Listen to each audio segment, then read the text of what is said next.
നമസ്തേ. ഹരിപ്പാട് ശ്രീ സുബ്രഹ്മണ്യ സ്വാമി ക്ഷേത്രത്തെ പറ്റിയാണ് നമ്മൾ ഇന്ന് മനസ്സിലാക്കുന്നത്. ഈ ക്ഷേത്രത്തിൻ്റെ ഐതിഹ്യം, വിശ്വാസം എന്നിവയെ പറ്റിയാണ് നമുക്ക് നോക്കാം. കേരളത്തിലെ പുരാതന ക്ഷേത്രങ്ങളിലൊന്നാണ് ആലപ്പുഴ ജില്ലയിൽ കാർത്തികപ്പള്ളി താലൂക്കിൽ ഹരിപ്പാട് പട്ടണത്തിൽ സ്ഥിതി ചെയ്യുന്ന ശ്രീ സുബ്രഹ്മണ്യ സ്വാമി മഹാക്ഷേത്രം. ഈ ക്ഷേത്രത്തിലെ പ്രധാന പ്രതിഷ്ഠ ചതുർബാഹുവായ ശ്രീ സുബ്രഹ്മണ്യ സ്വാമിയാണ്.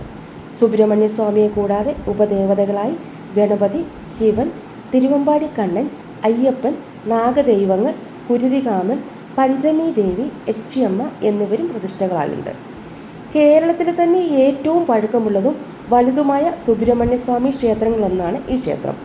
ദക്ഷിണ പഴനി എന്നും ഈ ക്ഷേത്രം അറിയപ്പെടുന്നു. 3500 വർഷം പഴക്കമുണ്ടെന്നും പരശുരാമൻ പ്രതിഷ്ഠിച്ചതാണെന്നും വിശ്വസിക്കപ്പെടുന്നു.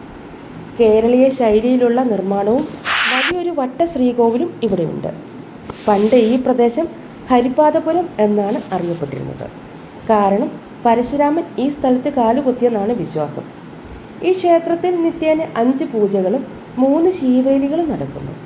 പഴയ തിരുവിതാംകൂർ ദേശത്ത് മഹാക്ഷേത്രങ്ങളായി അറിയപ്പെടുന്ന 7 ക്ഷേത്രങ്ങളിൽ ഒന്നാണിത്.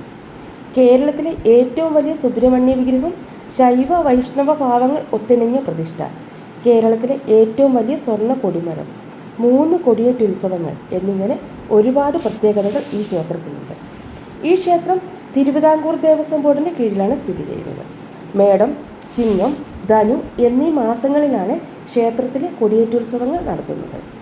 മേടമാസത്തിൽ വിഷുനാളിൽ കണികണ്ട് കൊടിയേറി 10ാമതേ ദിവസം ആറാട്ടോടുകൂടി സമാപിക്കുന്നതാണ് അവയിൽ ഏറ്റവും പ്രധാനപ്പെട്ടത്.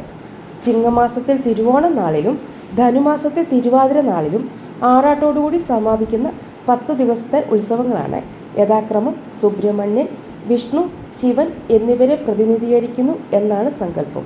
കൂടാതെ വൃശ്ചിക മാസത്തിലെ തൃക്കാർത്തിക, മകരമാസത്തിലെ തൈപ്പൂയം, തുലാമാസത്തിലെ സ്കന്ദഷഷ്ഠി തുടങ്ങിയവയും അതിവിശേഷമാണ്. ഇനിയും ഒരുപാട് ഐതിഹ്യ കഥകളൊക്കെ ഈ ക്ഷേത്രത്തിനെ ചുറ്റിപ്പറ്റിയുണ്ട്. എനിക്കറിയാവുന്ന കാര്യം